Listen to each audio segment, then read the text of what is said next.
I will just send the first scans in like the chat. Yeah, I sent the first two scans of his debunk.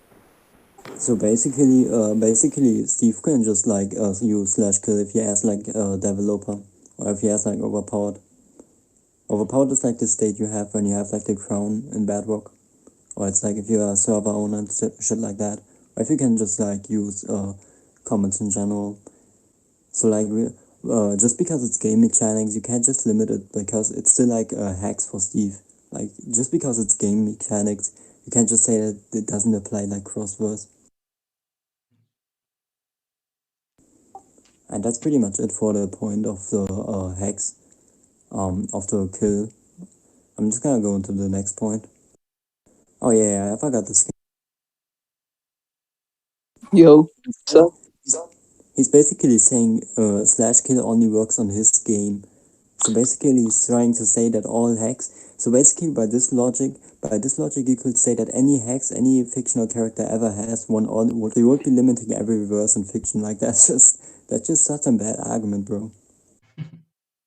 Yeah. So I just addressed why. Yeah, that point should have been recorded. I just addressed why it would work on a crossverse. So yeah, let's get into the next point.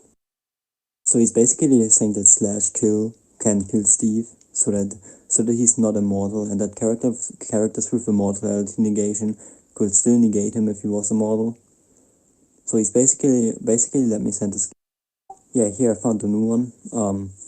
Slash kill can now directly kill non-living targets, so that would mean that it can just negate immortality, like that would fall under immortality negation. So instead has using immortality negation to negate Steve being immortal. Like that's just like what is that logic, bro? You can't just like use immortality negation and say, oh, that character got affected by immortality negation, so he's not immortal. Like that's just a bad argument. Alright, let me get to the next point. This point is so bad. He's basically saying that because Minecraft has a world border, that therefore the world is not infinite. Like it's just such a bad argument. Like the world border is basically made because of game mechanics. Like if there wasn't a world border, the game would just be like, let's say 100 GB and shit like that, or like infinite GB because the world would just be truly infinite and it would have to load all these chunks and shit like that. So that's obviously to limit it. Um, so you can't really use game mechanics to say that the world is not infinite because we even see that the world expands after like the world border. And now let me send the scans for this world being infinite. So this is the Minecraft end poem. The Minecraft end poem, the story in it is basically metaphorical, so it's not canon to Minecraft. But the info given in it is like canon to Minecraft. Like just the story is metaphorical, so not canon to Minecraft. But the information that we are given is actually canon to Minecraft. So we know that Julian, the guy that created the world in this so-called end poem, actually states or the author of Minecraft actually states that the world is actually infinite, on a flat infinite world. This is referring to a flat world, but I don't think it would change anything if the world wasn't flat. Like there's different types of worlds. Uh, you can even create small worlds and shit like that. So I think that is a really bad argument overall.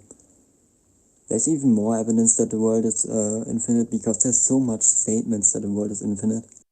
Yeah, um, so actually it states that because Creative Steve has a limited inventory, it means he doesn't have infinite strength.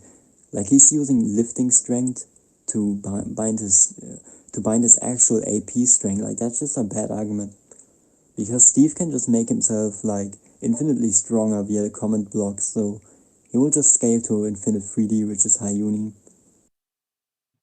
There was also a point in the video about him not being infinite speed.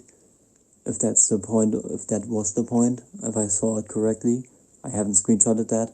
Um, but default actually scaled to inaccessible speed because like in the end and like in the never, time just doesn't flow.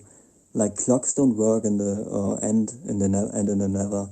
And when you come back from the end or in the never to the overworld or like the original world, then nothing would have happened. Nothing would have happened. Like no time had flowed at all. Like nothing had changed. The world is still the same. Like the sun is still at the same spot, etc. So that proves that time didn't even move. That means that there's no time in the end and never. So that will directly scale Steve to an accessible speed. And that's pretty much it for the debunk.